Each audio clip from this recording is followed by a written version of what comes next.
माझं नाव स्नेहल. कॉलेजच्या पहिल्या वर्षाला असल्यापासून माझी एक जीवाभावाची मैत्रीण होती रिया. आम्ही दोघी म्हणजे जणू एकाच नाण्याच्या दोन बाजू होतो. कॉलेज सुटेपर्यंत आम्ही अगदी सावलीसारख्या एकमेकींच्या सोबत असायचो. एकाच बेंचवरती बसणं, एकत्र कॅन्टीनमध्ये जाणं, घरून आणलेला डब्बा एकमेकींना शेअर करणं, अगदी मनातील प्रत्येक लहान सहान गोष्ट घरच्या अडचणी सांगणं. आमच्यामध्ये गुपित असं काहीच नव्हतं. आमची मैत्री पाहून कॉलेजमधले इतर ग्रुपसुद्धा आमचा हेवा करायचे. पण म्हणतात ना, कधी कधी एक चुकीचा माणूस तुमच्या आयुष्यात वादळ बनून येतो आणि तुमच्या संपूर्ण जगण्याची, नात्यांची दिशा बदलून टाकतो. आमच्या दोघींच्या सुखी आयुष्यात तो माणूस होता रोहन. रोहन हा आमच्याच कॉलेजमध्ये सिनियर होता.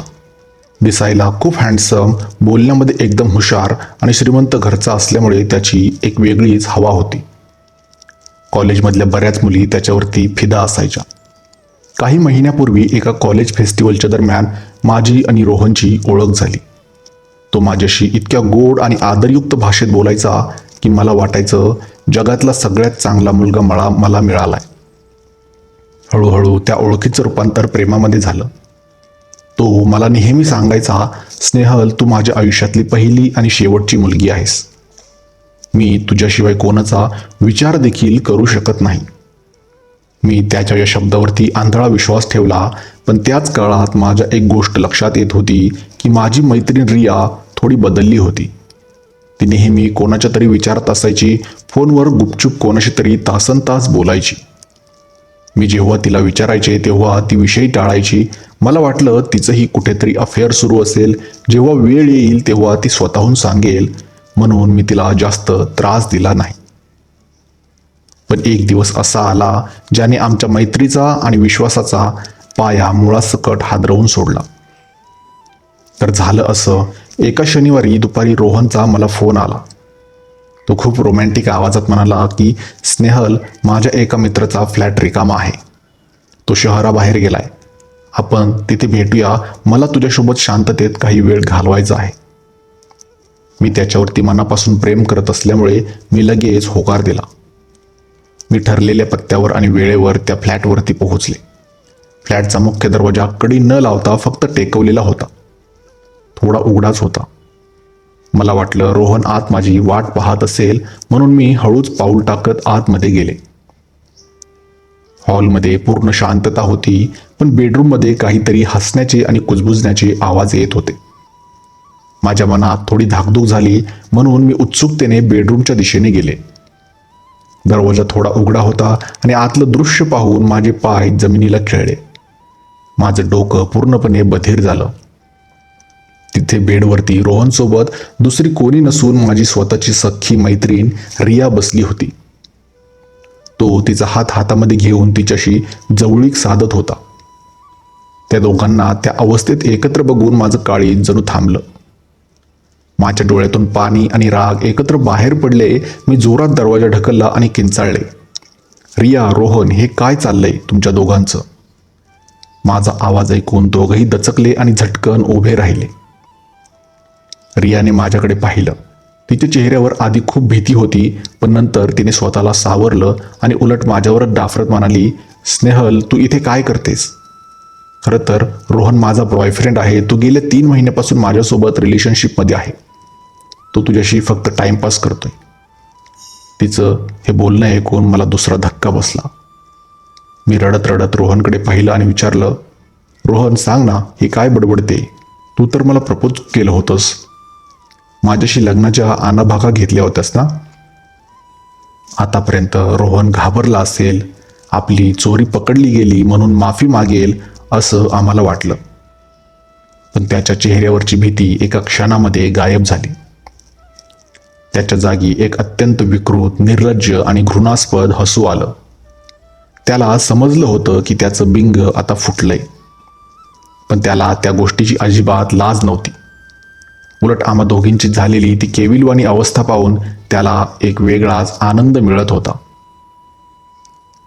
आम्ही दोघी मैत्रिणी तिथे एकमेकीवरती ओरडत होतो, रडत होतो. एकमेकींचे केस उपटायची वेळ आली होती. हा माझा आहे, हा तुझा नाही. तू माझ्या पाठीमध्ये खंजीर खुपसलास. म्हणून आम्ही एकमेकींना दूषणं देत होते. आणि तो रोहन एक शांतपणे बेडवर मागे टेकून बसला होता आणि एखाद्या सिनेमाचा खेळ बघावा तसा आमचा हा तमाशा डोळे भरून बघत होता. आमचं भांडण जेव्हा खूप टोकाला गेलं, आम्ही एकमेकीच्या अंगावरती धावून जायला लागलो, तेव्हा रोहन अचानक मोठ्याने विकृतपणे हसला. तो बेडवरून उठला, आमच्या जवळ आला, आम्हा दोघींच्या खांद्यावर त्याने हात ठेवले आणि अत्यंत निर्लज्जपणे म्हणाला, अरे तुम्ही दोघीही इतक्या हॉट आणि सुंदर आहात की मला तुमच्यापैकी कोणाला सोडायची इच्छा नव्हती.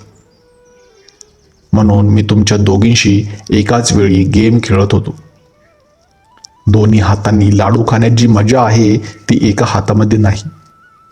पण आता जेव्हा तुम्ही दोघी समोर आलाच आहात आणि माझ्यासाठी कुत्र्यासारख्या भांडत आहात, तर मग आता एक काम करा. त्याच्या या अतिशय घाणेरड्या बोलण्यावरती आम्ही दोघी शांत झालो. आमचं भांडण थांबलं आणि आम्ही आश्चर्याने त्याच्याकडे पाहू लागलो. आम्हाला वाटलं तो आता आमच्यापैकी एकाची निवड करेल, तिची माफी मागेल आणि दुसऱ्याला जायला सांगेल. पण त्याच्या पुढच्या शब्दांनी आमच्या पायाखालची जमीनच सरकली. तो अतिशय थंडपणे आणि त्याच्या नजरेत एक वासनांद विकृती आणून आमच्याकडे पाहत म्हणाला, तुम्ही दोघी आता तुमचे कपडे काढा, माझ्यासमोर पूर्ण उभ्या राहा. मी स्वतः तुमच्या दोघींच्या शरीराची नीट पारख करतो. मला जी जास्त आवडेल मी त्यानंतर ठरवतो की मला नक्की कोणासोबत रिलेशनशिपमध्ये राहायचं आहे आणि कोणाला घरातून हाकलून द्यायचं आहे. ते शब्द ऐकताना मला स्वतःचीच प्रचंड चीड आली. एका क्षणात माझ्या डोक्यातील प्रेमाची, आकर्षणाची अगदी सगळी नशा उतरली. ज्या माणसाला मी माझा देव, माझं सर्वस्व मानत होते, तो माझ्या आणि माझ्या मैत्रिणीच्या शरीराचा, आमच्या अब्रूचा असा बाजार मांडू पाहत होता. आमची लायकी तो अशा प्रकारे कपडे उतरवून ठरवणार होता. मी रियाकडे पाहिलं. रियाच्याही डोळ्यात आता रोहनबद्दलची ती आंधळी ओढ एका सेकंदात संपली होती. तिचे डोळे देखील पश्चातापाने, शरमेने आणि संतापाने लाल झाले होते. आम्ही दोघींना एका क्षणात आमची चूक समजली होती. एका अशा नीच, विकृत माणसासाठी आम्ही आमची एवढ्या वर्षाची पवित्र मैत्री पणाला लावली होती आणि एकमेकींशी भांडत होतो. त्या क्षणी आमच्यातलं भांडण कायमचं संपलं. आम्ही दोघीही एकमेकींच्या जवळ आलो आणि आम्ही एकमेकीचा हात हातामध्ये घट्ट पकडला. रोहनला वाटलं की आम्ही कपडे काढायला तयार होतोय, म्हणून तो एका गलिच्छ हास्यासह पुढे यायला लागला. तो काही पुढचं पाऊल उचलणार त्याआधीच रियाने शेजारी टेबलावर ठेवलेला काचेचा पाण्याचा जग उचलला आणि पूर्ण ताकदीने थेट त्याच्या तोंडावरती फेकून मारला. रोहन आह करत मागे सरकला. तेवढ्यात मी पुढे झाले आणि माझ्या हाताचा पूर्ण जोर लावून त्याच्या कानशिलात एक जोरदार लगावली. तो खाली कोसळला. तो काही सावरून आम्हाला पकडणार त्याआधीच आम्ही दोघी धावत त्या फ्लॅटच्या बाहेर पडलो आणि जिन्यावरून खाली उतरून थेट रस्त्यावरती आलो. त्या दिवशी आम्ही दोघी एका पार्कच्या कोपऱ्यात बसून खूप रडलो. एकमेकींना मिठी मारून आम्ही तासनतास अश्रू गाळत होतो. रोहनने जो विश्वासघात केला होता त्याने आमची मनं आणि भावना नक्कीच तुटल्या होत्या. पण त्या एका प्रसंगाने आम्हा दोघींना एका फार मोठ्या नरदमाच्या एका दृष्ट जाळ्यातून कायमचं वाचवलं होतं. आज आम्ही त्या दिवसाचा विचार करतो तेव्हा वाटतं की प्रेमाच्या नावाखाली काही माणसं किती घाणेरड्या आणि खालच्या पातळीच्या मानसिकतेची असू शकतात. पण देवाची कृपा ही झाली की त्या वादळात आमचं ते खोटं प्रेम जरी संपलं असलं तरी आमची खरी आणि हक्काची मैत्री ही कायमची वाचली. म्हणूनच आज तुम्हाला सांगते, कोणावरही डोळे झाकून विश्वास इतका ठेवू नका की समोरचा माणूस तुमच्या स्वाभिमानाची, तुमच्या अब्रूची किंमत करायला निघेल. स्वतःची किंमत कधीच कोणासाठी कमी करू नका. तुम्हाला जर ही गोष्ट आवडली असेल तर लाईक करा आणि पुन्हा भेटूया एका अशाच नवीन गोष्टीसोबत. तोपर्यंत आपली आणि आपल्या कुटुंबाची काळजी घ्या.